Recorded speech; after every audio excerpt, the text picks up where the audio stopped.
Hello everyone, welcome back to the channel.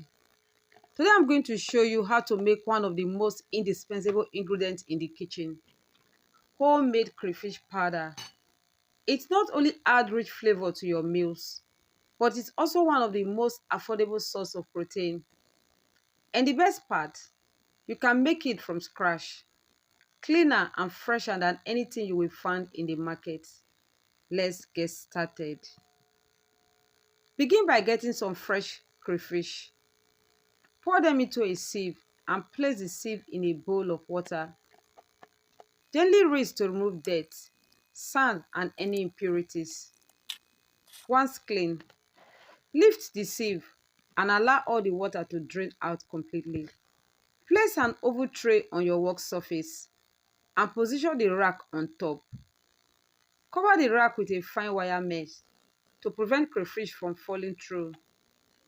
Spread the crayfish evenly over the rack. Now, take it under the sun to thoroughly dry out all the moisture. This step is very important. It helps the crayfish become extra crispy. Once completely dried, transfer the crayfish into the oven and toast at 150 degrees Celsius for about 10 minutes. This enhances the aroma and gives it that deep roasted flavor. After toasting, the crayfish will be very crispy.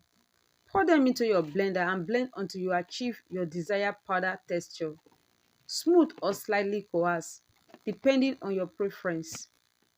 And here it is, beautiful, clean crayfish powder, free from sand, stones and other impurities.